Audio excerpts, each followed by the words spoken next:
Hello everyone, मैं हूं सुनिधि मिश्रा और मैं स्वागत करती हूं अपने सभी साथियों का हमारे अपने learning platform it's your turn पर। आज के वीडियो में हम बात करने जा रहे हैं ज्योग्राफी विषय से संबंधित अक्षांश एवं देशांतर टॉपिक से रिलेटेड कुछ महत्वपूर्ण प्रश्नों पर। वीडियो के कंटेंट पर आने से पहले मैं आपसे एक बहुत महत्वपूर्ण सूचना शेयर करना चाहती हूँ। आइए देखते हैं क्या है वो जानकारी। यह सूचना रिलेटेड है सुपर टेट की तैयारी कर रहे हमारे सभी साथियों एवं भावी शिक्षकों से। चक्षु लेकर आया है सहायक अध्यापक सुपर टेट 2022 की परीक्षा के लिए एक कंप्लीट स्टडी गाइड बुक। इसके बारे में मैं आपको पहले भी बता चुकी हूँ, एक बार फिर से रिमाइंड करवा रही हूँ। चक्षु की यह सुपर टेट 2022 सहायक अध्यापक प्राथमिक स्तर भर्ती परीक्षा के जो लिए स्टडी गाइड बुक लाई गई है, संपूर्ण पाठ्यक्रम के आधार पर इसको डिज़ाइन किया गया है। इसमें संपूर्ण अध्यायवार थ्योरी के साथ साथ आपको 5000 से अधिक बहुविकल्पीय प्रश्नों का संग्रह मिलेगा। यानी कि हर एक टॉपिक का आप पहले स्टडी कीजिए, उसके बाद उसके क्वेश्चन से रूबरू होइए, क्वेश्चंस का तरीका जानिए और अपना तैयारी को परखिए उन क्वेश्चंस के माध्यम से। तो 5000 से अधिक बहुविकल्पीय प्रश्नों का आपको संग्रह मिलेगा। बाल मनोविज्ञान, शिक्षण कौशल, जीवन कौशल, प्रबंधन एवं अभिवृत्ति, हिंदी, संस्कृत एवं अंग्रेजी भाषा, गणित, तार्किक ज्ञान, पर्यावरण, सामाजिक अध्ययन, दैनिक विज्ञान, सूचना तकनीकी, सामान्य ज्ञान, समसामयिक घटनाएं, सभी विषयों को इसमें सम्मिलित किया गया है। साथ ही साथ आपको 4 माह की समसामयिकी भी दी जाएगी, यानी कि करंट अफेयर्स का भी पूरा ध्यान इस बुक में रखा गया है। इस वजह से आपको 4 माह की समसामयिकी भी इसी बुक में प्रोवाइड करवाई जाएगी। इसके साथ ही 2019 और 2018 के जो प्रश्न पत्र आए हैं, जो सुपर टेट की परीक्षाएं हुई थी पिछली 2 बार, उनके प्रश्न पत्र आपको हल सहित इस पुस्तक में दिए जाएंगे। तो सहायक अध्यापक भर्ती परीक्षा की जो भी हमारे साथी तैयारी कर रहे हैं, हम उनको बहुत बहुत शुभकामनाएं देते हैं अभी से उनकी परीक्षा के लिए। हालांकि परीक्षा होने में अभी समय है, लेकिन हमें तैयारियों में कोई कसर नहीं छोड़नी है और तैयारियों को करने के लिए ये पुस्तक एक बेहतरीन विकल्प हो सकती है आपके लिए। इसलिए हम आपको बार बार इसके लिए रिकमेंड कर रहे हैं। और अगर जो भी साथी इसको लेने में इंटरेस्टेड हैं, चक्षु पब्लिकेशन के इस बुक को आप अपने नज़दीकी स्टोर, अपने नज़दीकी बुक स्टोर पर जाकर इसे परचेज़ कर लें और अपनी तैयारियों में 4 चांद लगाएं। हमारे प्रश्नों की श्रृंखला पर आते हुए हम देखते हैं, पहला प्रश्न हमसे पूछ रहा है, रेखांश की प्रत्येक डिग्री के लिए किसी जगह के स्थानीय समय में ग्रीनविच समय से कितना अंतर होता है। यानी कि प्रत्येक रेखा, प्रत्येक देशांतर रेखा पर कितना समय हमारे ग्रीनविच से बढ़ता जाता है। ये देशांतर रेखाएं होती हैं और एक रेखा पर हमारे ग्रीनविच से कितना समय बढ़ता जाता है, हमसे डायरेक्टली क्वेश्चन में पूछ रहा है। ऑप्शंस देखते हैं। ऑप्शंस कह रहा है 2 मिनट, 4 मिनट, 6 मिनट या 8 मिनट। तो इसका सही उत्तर है ऑप्शन बी, यानी कि 4 मिनट। ऑप्शन बी यानी कि 4 मिनट सही उत्तर है। प्रत्येक देशांतर पर 4 मिनट का समय बढ़ता जाता है। जैसे हम देशांतरों पर आगे बढ़ेंगे, हमारे 4-4 मिनट का समय बढ़ता जाएगा। क्वेश्चन नंबर 2 कह रहा है, विश्व के सभी अंगों में 23 सितंबर को दिन और रात की समान लंबाई को क्या कहते हैं। यानी कि 23 सितंबर को जब दिन और रात बराबर होते हैं तो उस स्थिति को हम क्या कहते हैं। ऑप्शंस कह रहा है शरतकालीन विषुव, खगोलीय विषुव, शीतकालीन विषुव या फिर वसंतकालीन विषुव। तो देखिए, विषुव मैं आपको बता दूं, विषुव किस कंडीशन को कहते हैं, विषुव की स्थिति कब उत्पन्न होती है। विषुव का अर्थ होता है जब दिन और रात बराबर होंगे।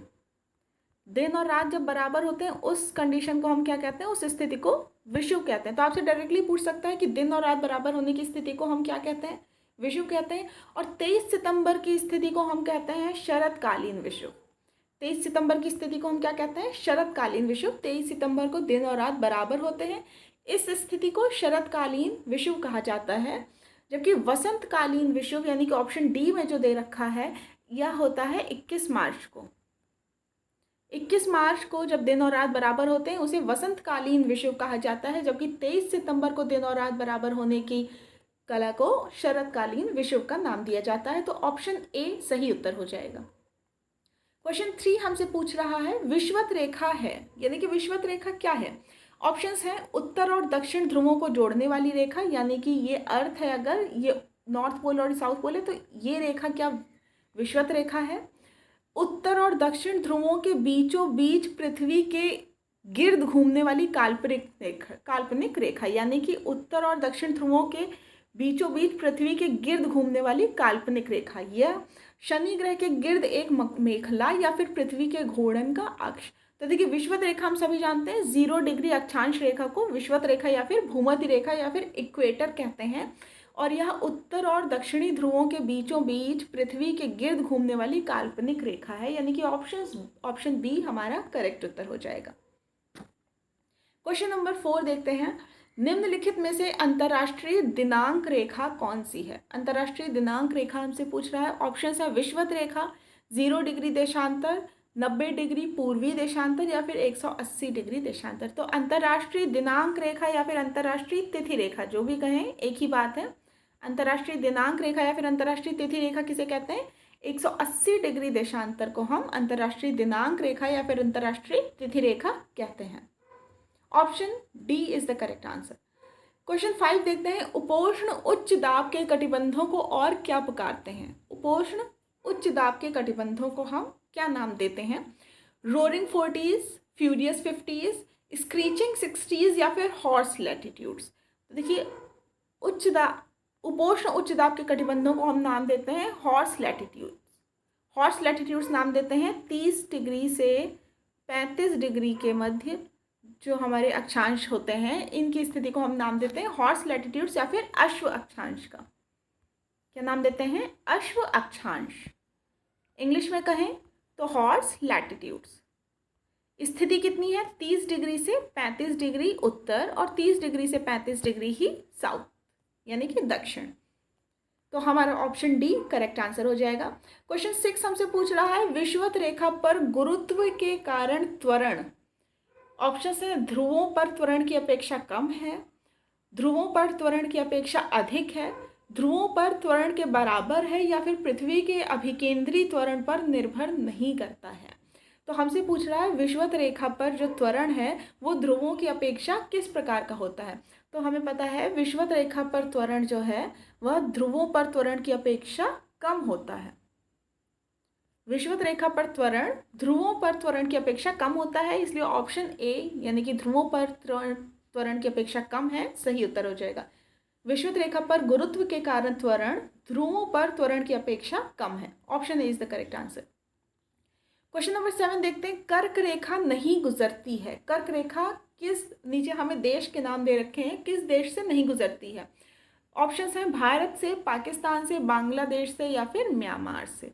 तो अगर आपको ये मालूम है कि कर्क रेखा भारत के किन राज्यों से होकर गुजरती है, तो आप ये जानते हैं कर्क रेखा भारत से होकर गुजरती है, भारत के लगभग मध्य से होकर गुजरती है। बांग्लादेश चूंकि भारत की वेस्ट बंगाल के पास ही पड़ता है, बांग्लादेश से होकर गुजरती, इधर ही म्यांमार भी पड़ेगा, म्यांमार से भी होकर गुजरती है, जो कि कर्क रेखा पाकिस्तान से होकर नहीं गुजरती है। हमसे पूछा है कर्क रेखा कहाँ से होकर नहीं गुजरती है, तो हमारा ऑप्शन बी यानी कि पाकिस्तान सही उत्तर हो जाएगा। कर्क रेखा पाकिस्तान से होकर नहीं गुजरती है। अन्य 3 देश जो दे रखे हैं भारत, बांग्लादेश और म्यांमार, इन तीनों से होकर गुजरती है। Option B is the correct answer. Question number 8 हमसे कह रहा है, भूमध्य रेखा निम्नलिखित किस देश से होकर नहीं गुजरती? भूमध्य रेखा किस देश से होकर नहीं गुजरती है? ऑप्शन है केन्या, मेक्सिको, इंडोनेशिया या फिर ब्राज़ील। तो अगर आपने वर्ल्ड मैप देख रखा है सही से तो आपको इसका आइडिया लग जाएगा।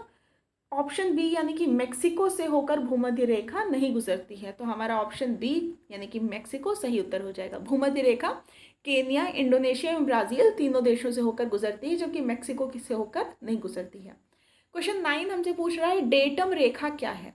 डेटम रेखा क्या है? ऑप्शंस हैं पाकिस्तान तथा भारत की सीमा रेखा, तिथि रेखा, काल्पनिक रेखा जो देशांतर के 0 डिग्री अंश से गुजरती है, या फिर एक क्षैतिज रेखा जिसके द्वारा ऊंचाई तथा गहराई की पैमाइश की जाती है।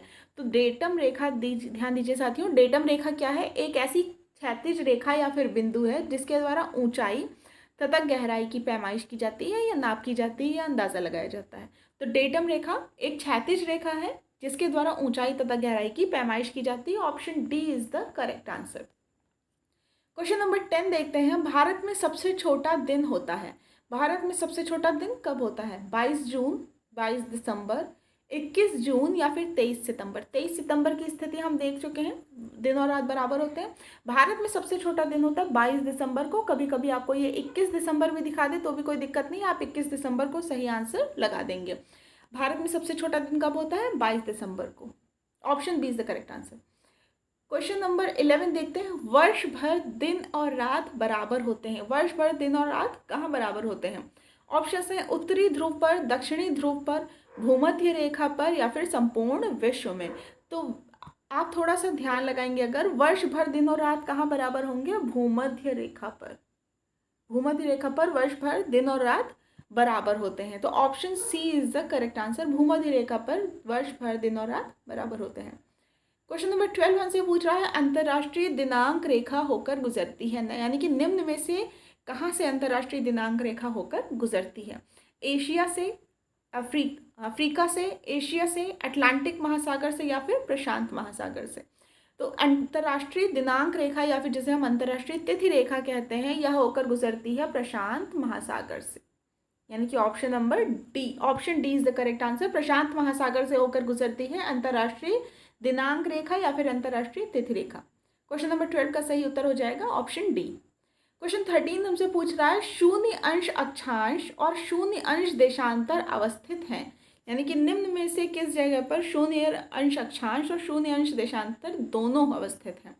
ऑप्शंस हैं अटलांटिक महासागर में, हिंद महासागर में, आर्कटिक महासागर में, या फिर प्रशांत महासागर में। आपको यहाँ ध्यान देना है कि हमने किसी एक का उत्तर नहीं देना है, हमें ऐसे महासागर का नाम बताना है जिसमें 0 डिग्री अक्षांश भी आता है और 0 डिग्री देशांतर भी आता है। तो इसका सही उत्तर हो जाएगा ऑप्शन ए, यानी कि अटलांटिक महासागर। अटलांटिक महासागर में 0 डिग्री अक्षांश और 0 डिग्री देशांतर दोनों अवस्थित हैं, यानी कि लैटिट्यूड और लॉन्गिट्यूड, 0 डिग्री लैटिट्यूड और 0 डिग्री लॉन्गिट्यूड दोनों पाए जाते हैं अटलांटिक महासागर में। ऑप्शन ए सही उत्तर हो जाएगा क्वेश्चन नंबर 13 में।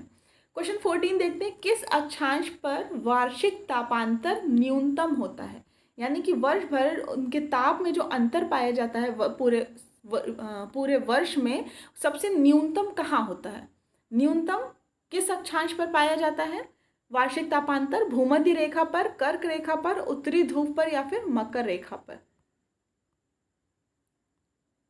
किस अक्षांश पर वार्षिक तापांतर न्यूनतम होता है? क्वेश्चन 14 पूछ रहा है, भूमध्य रेखा, कर्क रेखा, उत्तरी ध्रुव, या फिर मकर रेखा। तो भूमध्य रेखा यानी कि 0 डिग्री अक्षांश पर, जिसे हम इक्वेटर भी कहते हैं या फिर विषुवत रेखा भी कहते हैं, वार्षिक तापांतर न्यूनतम पाया जाता है।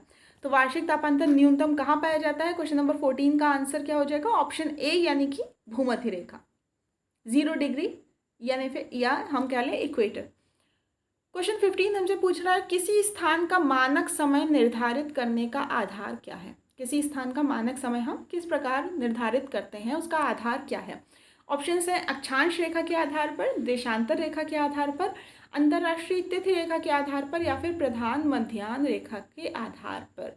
तो देखिए, हम देशांतर रेखा के आधार पर नहीं करते हैं, अंतर्राष्ट्रीय तिथि रेखा के आधार पर भी उसका समय निर्धारण नहीं करते हैं किसी भी स्थान का। किसी भी स्थान का जो समय निर्धारित होता है वह उसकी प्रधान मध्याह्न रेखा के आधार पर किया जाता है, यानी कि ऑप्शन डी करेक्ट उत्तर हो जाएगा। इसी आप जानते हैं भारत का जो मानक समय निर्धारित किया गया वो 82.5 डिग्री से किया जाता है, जो कि भारत की प्रधान मध्याह्न रेखा मानी गई है। तो इस प्रकार किसी भी स्थान का मानक समय किस प्रकार निकाला जाएगा? प्रधान मध्याह्न रेखा के आधार पर। क्वेश्चन नंबर 16 पूछ रहा है, गुरुत्वाकर्षण बल का मान न्यूनतम होता है, निम्न में से किस स्थान पर गुरुत्वाकर्षण बल का मान न्यूनतम होता है? ध्रुवों पर, भूमध्य रेखा पर, मकर रेखा पर, या फिर कर्क रेखा पर? तो गुरुत्वाकर्षण बल का मान न्यूनतम होता है भूमध्य रेखा पर। ऑप्शन बी, भूमध्य रेखा पर गुरुत्वाकर्षण बल का मान न्यूनतम होता है, इसलिए ऑप्शन बी हमारा सही उत्तर हो जाएगा क्वेश्चन नंबर 16 में। क्वेश्चन 17 देखते हैं, कौन सी नदी भूमध्य रेखा को 2 बार काटती है? भूमध्य रेखा को 2 बार काटने वाली नदी का नाम पूछा है, माही, लिम्पोपो, कांगो, या फिर विक्टोरिया। तो देखिए, कांगो नदी है जिसे हम जायरे भी कहते हैं, जायरे नदी या फिर कांगो नदी भूमध्य रेखा को 2 बार काटती है। तो ऑप्शन सी, यानी कि कांगो या फिर जायरे सही उत्तर हो जाएगा, भूमध्य रेखा को 2 बार काटने वाली नदी है। क्वेश्चन 18 हमसे पूछ रहा है, कौन सी नदी कर्क रेखा से 2 बार होकर गुजरती है? ऑप्शन है माही, लिम्पोपो, कांगो, या फिर विक्टोरिया। तो हमसे कर्क रेखा को 2 बार काटने वाली नदी पूछ रहा है, इसका सही उत्तर है ऑप्शन ए, यानी कि माही। ऑप्शन ए, माही कर्क रेखा को 2 बार काटने वाली नदी है। Option A is the correct answer for question number 18। Question 19 देखते हैं, याम्योत्तरों के बीच की दूरी के विषय में सत्य कथन कौन सा है। तो हमें 4 कथन दे रखे हैं और हमें इन्हें देशांतरों के, याम्योत्तर मतलब है देशांतर, तो हमें उनके संदर्भ में देखना है कि इनमें से सत्य कथन कौन सा है। ऑप्शंस देखते हैं, इनके बीच की दूरी सब जगह बराबर होती है, यह सत्य नहीं है, असत्य है। इनके बीच की दूरी विषुवत वृत्त पर न्यूनतम तथा ध्रुवों पर अधिकतम होती है। इनके बीच की दूरी घटती रहती है, या फिर इनके बीच की दूरी विषुवत वृत्त पर अधिकतम तथा ध्रुवों पर न्यूनतम होती है। क्वेश्चन नंबर 19 को मैं आपको दिखा देती हूँ एक बार, ये हमारा अर्थ है अगर, तो इस तरह से देशांतर बने होते हैं जिनकी दूरी क्या होती है, ध्रुवों पर न्यूनतम होती है। और आप देख सकते हैं अगर इक्वेटर के, जब आप बीच की देखेंगे तो इनकी दूरी सर्वाधिक है और ध्रुवों पर न्यूनतम होती है। तो हमारा ऑप्शन डी जो कह रहा है, इनकी बीच की दूरी विषुवत वृत्त पर अधिकतम तथा ध्रुवों पर न्यूनतम होती है, यही यहाँ सत्य प्रतीत होता है, इसलिए ऑप्शन डी हमारा करेक्ट उत्तर हो जाएगा। क्वेश्चन नंबर 19 में option D is the correct answer. Question number 20 देखते हैं, वृहद वृत्त किसे कहते हैं। वृहद वृत्त किसे कहते हैं, विषुवत वृत्त को, आर्कटिक वृत्त को, अंटार्कटिक वृत्त को, या फिर मकर वृत्त को। तो वृहद वृत्त कहते हैं विषुवत वृत्त को, जो सबसे बड़ा वृत्त बनता है अर्थ पर, इसे हम वृहद वृत्त का नाम देते हैं। 0 डिग्री या फिर इक्वेटर को, जो पृथ्वी के इर्द गिर्द घूमने वाली एक काल्पनिक रेखा है, इसे हम वृहद वृत्त का नाम देते हैं, इसे ही विषुवत वृत्त कहा जाता है, इसलिए ऑप्शन ए विषुवत वृत्त सही उत्तर हो जाएगा। वीडियो को अंत तक देखने के लिए आप सभी का बहुत बहुत धन्यवाद। वीडियो अगर पसंद आया हो तो इसे लाइक और शेयर ज़रूर करें और हमारे चैनल को सब्सक्राइब करें। धन्यवाद।